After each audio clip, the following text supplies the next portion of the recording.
Hey guys, it's your boy Mark back with another video, here to give you my review of NXT TakeOver Chicago 2018. The show got off the air like less than 10 minutes ago actually, and I'm going to tell you something guys, before I get on with this review, um, I might swear in this review. Also, I just want to get one thing like clear honestly, I've been in a really shitty mood since last night. A lot of fucking bullshit happened last night in my personal life. Not that I'm gonna say what it was exactly, but I've been pissed off since last night, and I still am. And but I'm still gonna do this review. Still gonna watch NXT Takeover 2018, the second NXT Takeover Chicago for you guys to review. So you can hear my thoughts on it. And so if I don't sound enthusiastic or whatever, that's why. You know. And if I say things like with attitude, it's probably because the thing that I've been pissed off at since last night is on my mind. It was fucking bullshit, alright? And I don't care if anyone in this house hears me, it's the truth, alright? But NXT TakeOver Chicago, what did I think of the show? It was absolutely awesome, guys. NXT TakeOver Chicago. I'm kind of shocked that they're not calling it NXT TakeOver Chicago 2. Like, we got the Brooklyn shows, we got NXT TakeOver Brooklyn 1. Well, they didn't call it 1. But when the second one came along, they called it NXT TakeOver Brooklyn 2, NXT TakeOver Brooklyn 3, and so on. So I figured they would do the same for any other place that they revisit, but it doesn't look like it. Um,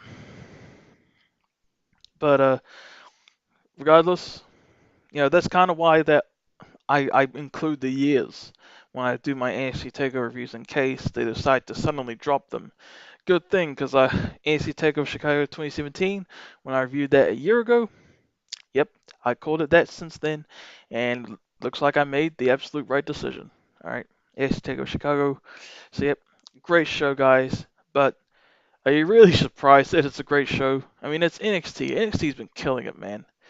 Um, and we got the rematch between Johnny Gargano to Tommaso Ciampa from NXT TakeOver New Orleans. That was the main event in the Chicago Street Fight, which I'll review obviously. We had a bunch of other matches. All right, so um, yeah, let's get right onto it.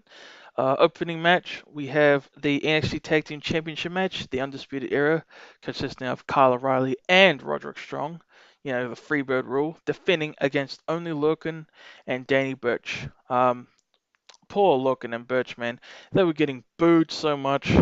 They really didn't deserve that because they proved in this match that they are great performers, guys. Because this match was absolutely awesome. This match went about 15, 16 minutes, and it was fast paced the whole time. It was non-stop action, non-stop violence, a lot of holy crap moments, especially like I think maybe it was Danny Burch who took like a backdrop from the apron, from the top rope onto the what's it called, the from the top rope onto the apron. That's what I was meant to say. That was a holy crap moment. You had the double blockbuster onto the outside. I forgot who did it onto who. Mine's blurry right now. That was another incredible spot. Just so much fast-paced action, so much fun, just non-stop action. These guys were just absolutely restless. Awesome match. And there was there's one point in the match where I legitimately thought it was over. Like I was like, holy crap, they're actually gonna do it. Like I thought it was like both Kyle O'Reilly and Roderick Strong were in submission moves by at the same time, and I thought it was gonna be like a double tap out thing, and but no, Kyle O'Reilly got out of it. Then he got Roderick Strong out of his move, and then the finish was kind of weird though. I don't know if this is like a tag team finisher or whatever, but I think Roderick Strong did like a kick to the face of one of the challengers. One, two, three, that was it. I thought Roderick Strong would do the end of Heartache or something to end this match, but no. Also, that was cool having Adam Cole, the North American champion, accompanying um, his guys, and then he actually pulled Kyle O'Reilly out of a pin after one of the challengers did a finisher. I assume it was a finisher. And then he got ejected, which pissed the crowd off. I don't blame him for it. You know, it's kind of weird, people booing. It sounds weird because it's usually like a heel, like a legitimate hated heel, you know, something like that. But yeah, awesome match, awesome opener, great stuff. Absolutely loved it. I did not have any expectations for this match, honestly. I thought it'd just be another generic tag match. But no, it was fast-paced awesomeness. And the crowd, Oney Lorcan and Danny Burch, they got booed going in, but coming out, they earned the respect of the crowd. And I loved that. So yeah. Um, then we have the next match, Ricochet versus Velveteen Dream. This match was great. There were a lot of holy crap moments. Uh, it wasn't as fast paced as I imagined it being. I'm going to be honest. I have not seen a singles match besides this one of Ricochet in full. I've seen like a lot of clips of Ricochet. He looks like he's freaking awesome. He looks like he's flip flopping everywhere. I love that honestly. And and what was I saying? And I figured like his entire matches were non-stop high flying technical wrestling stuff, but no, we got a different match here. Um, we got it started off with Ricochet. You know, he had the advantage on Velveteen for most of the match, like for the most of the first half. Then Velveteen Dream started to, you know, learn how to get these moves done, and he was like, and he was, he was starting to get Ricochet's number, Velveteen Dream. I'll admit I was rooting for Velveteen Dream actually to win this because I I know him so much more than I know Ricochet. Even though Ricochet is amazing from what I've seen so far, Velveteen Dream is just the one I know more. So I was like rooting for him more by default. Uh, but this was an awesome match, guys. I mean, you had a lot of like, let's see, I think you had a suplex to the outside. Uh, it was just great stuff, you know. Um, I mean, you had them trying to get each other's number, and you had Velveteen Dream ripping off moves of Ricochet. Ricochet does the same thing. Oh man, there's one spot in the match that I remember. Velveteen, man, he did the what's his finisher? It's the Death Valley thing. He did that from the top rope. That was incredible. You know, that was badass, man. And but there was enough. It's just that it took too long to get the pin. I think had he gone for the pin like straight away, that believably would have been a 3. You know, but Ricochet ultimately in the end gets this win, which is awesome. You know, maybe this feud will continue. I don't know, but this match was great. Uh, Honestly, not the match that I was expecting it to be, but it was great. Nonetheless, really great. Uh, but yeah, I guess like it had to be a bit slower paced because the opening match was so fast paced, you know. So yeah. Then we have the next match, the NXT Women's Championship match, Shayna Baszler versus Nikki Cross. A solid match actually. I did enjoy it. You had Nikki Cross acting psychotic, which was awesome, and you had her trying to do everything to get the upper hand on Shayna Baszler. You had Nikki Cross kind of trapping Shayna Baszler between the ring and the apron. That was funny. And you had Nikki Cross pulling like the sleeper hold thing, holding it on to Shayna on the outside, but Shayna drops down on the steel ramp thing. That was cool. And it was just a whatever match until the end. It was a solid match, by the way. It was entertaining. Shayna Shayna Baszler has her submission onto Nikki Cross, who it was cool, by the way, when Nikki Cross was like smiling like a psycho. Um, um, right before she passed out. But yeah, she passes out. Shayna Baszler retains.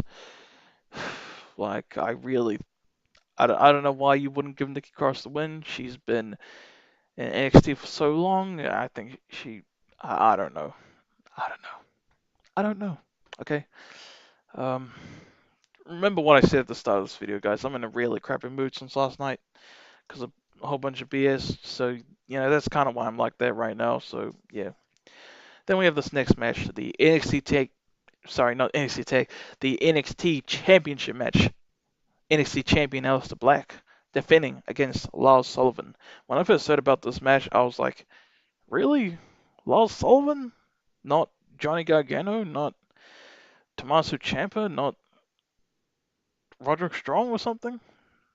Like, that was really surprising and not someone I would have pictured as Aleister Black's first defense against.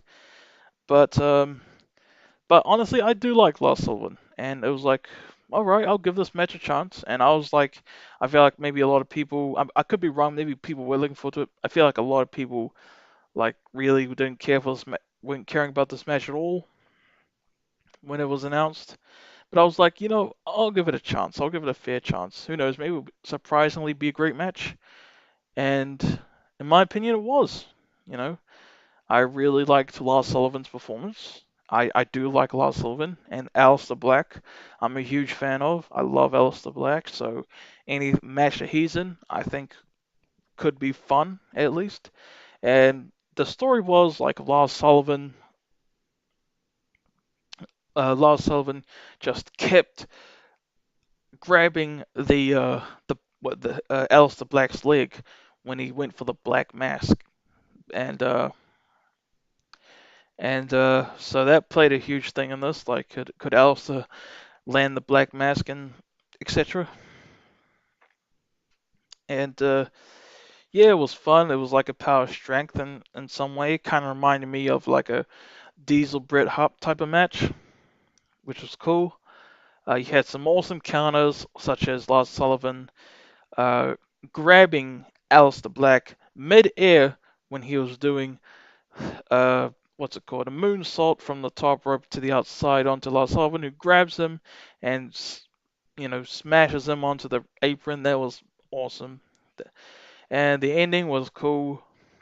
It was kind of funny, man. Aleister Black did the black mass, and I thought he missed, but it was like a delayed reaction, like a gaming lag or something, because Lars Sullivan like fell down, kind of like Jinder Mahal in his match against Jeff Hardy at Greatest Royal Rumble. That was funny, and kind of like that here. But I think Aleister went for the pin, but Lars kicked out because they had to play a story. I guess I don't know if that was intentional, like the story that Aleister Black did not fully connect it. So Aleister Black did a second Black Mass, but Lars Sullivan, he was bleeding, he was in pain, but despite that, he was still determined to get up and win this match. And he was like, "Come on" and stuff. Aleister Black, third Black Mass, 1, 2, 3. Aleister Black retains the NXT Championship in a great match. Really enjoyed that match. Uh, uh, but it's kind of crazy. Like, Aleister Black, will Aleister Black ever like main event a takeover? It's crazy. He's been in NXT for so long. I mean, I understand like the Gargano Ciampa match is main eventing, but Aleister Black, I'm just surprised that Aleister Black hasn't main evented a takeover yet. Because Aleister Black's awesome, man. He really is. Then we have the main event, Chicago Street Fight, Johnny Gargano versus Tommaso Ciampa 2. Their first match at TakeOver New Orleans 2 months ago, night before WrestleMania, was excellent. So I had every reason to believe that this match too would be excellent. And it absolutely was.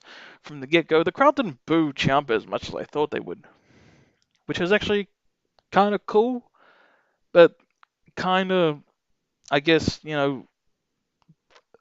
things out what made their New Orleans match great. Well, one of the great things about their New Orleans match was Ciampa getting booed.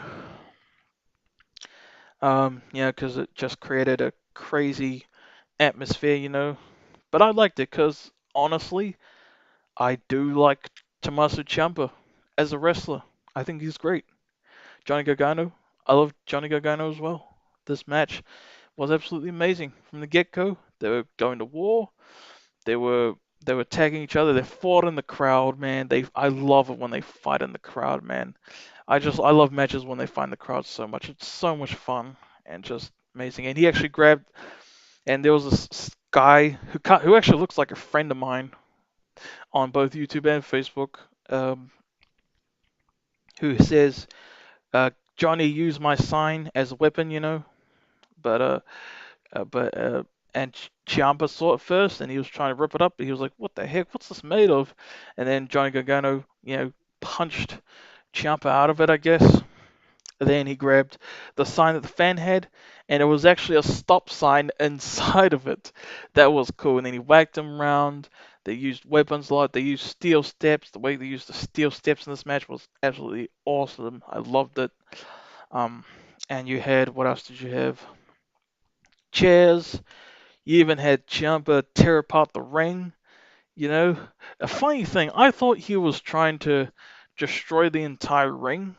You know, like Mark Henry, Big Show, or Big Show Brock Lesnar, like that, or Big Show Braun Strowman.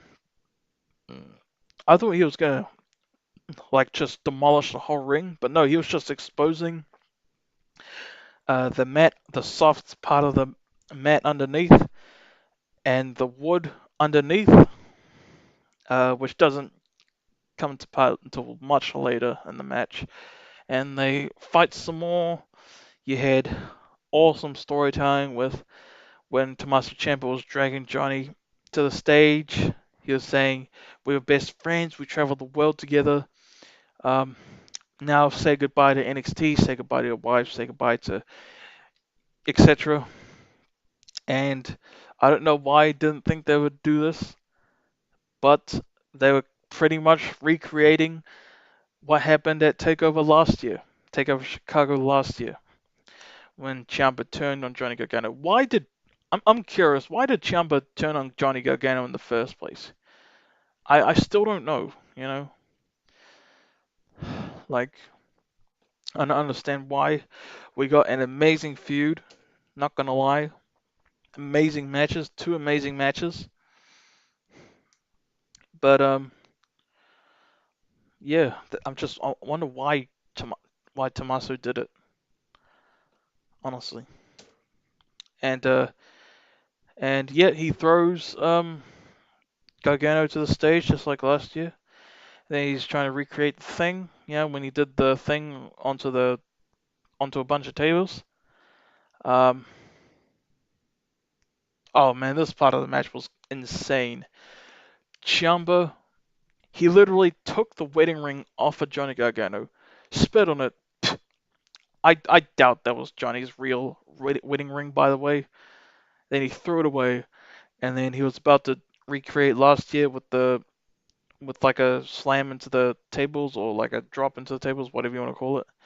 But Johnny Gargano reversed it, did it to Ciampa. That was crazy, man. And Johnny Gargano, he was in pain as well when it happened. And then Medics came out, NXT Creative came out, to help Ciampa. And Johnny Gargano, he's just sitting there. He's like, you know, you're gonna be leaving in a hospital, Ciampa. This time in Chicago, not me. And then it looks like he was just gonna let him do it. The bell didn't ring, and when the bell wasn't ringing, I was like, "Come on, this match can't be over. Please don't end the match here." And Johnny Gargano was looking at his finger, and then he was like, "No, no, no," and stuff like that. And then he went out, he beat the crap out of Ciampa, man, while he was on the stretcher, and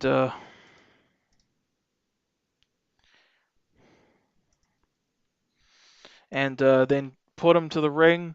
He had multiple attempts to get him back for the creative, I guess, and the doctors to get Johnny out of it. But Johnny was like, no, no, no, I need my revenge and stuff. But um,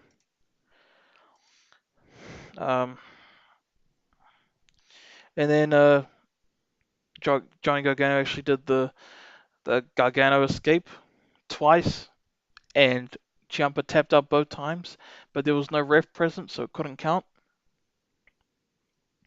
And Johnny, yeah, he was getting frustrated, and then out of nowhere, I had a feeling this would happen. I had a feeling, Johnny was just dragging this out, like to the point where Tommaso Ciampa's going to get out a huge victory out of nowhere. Ciampa, he was actually handcuffed. He tried to handcuff Johnny early in the match, but Johnny handcuffed him at the end of the match. Johnny was trying to do like a like a like a lawn dart or something. Um, but out of nowhere, freaking Tommaso Ciampa DDTs Johnny Gargano onto the exposed wood. And then he goes for a pin, even though his hands are cuffed, so it's kind of a little bit hard for him to go for a pin, of course, because of that. There was a referee there who's like, I don't know if this match is still on, and he was like, oh, I gotta do this.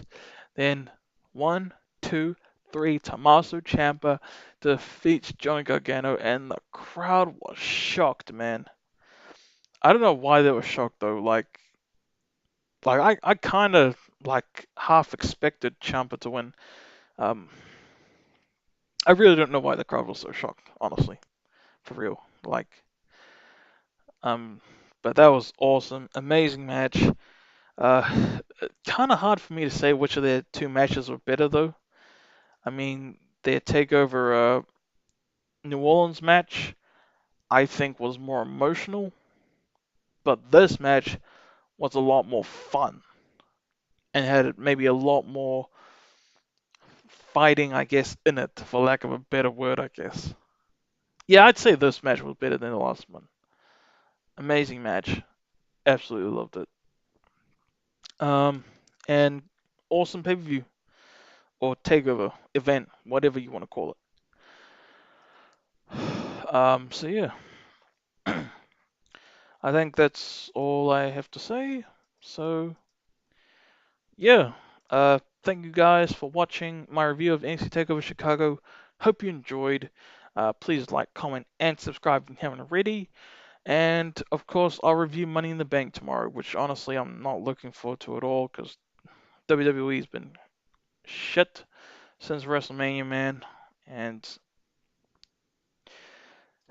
like, but please prove me wrong, WWE. Please give me a good show tomorrow. Give all of us a good show, and please give us the results we want this time, like for real. Because I've been so disappointed with you, WWE, right now. Please, please, Money in the Bank tomorrow. Please be good. Just good. Doesn't have to be great. Just please be good. Because I have absolutely no expectations for tomorrow. All right.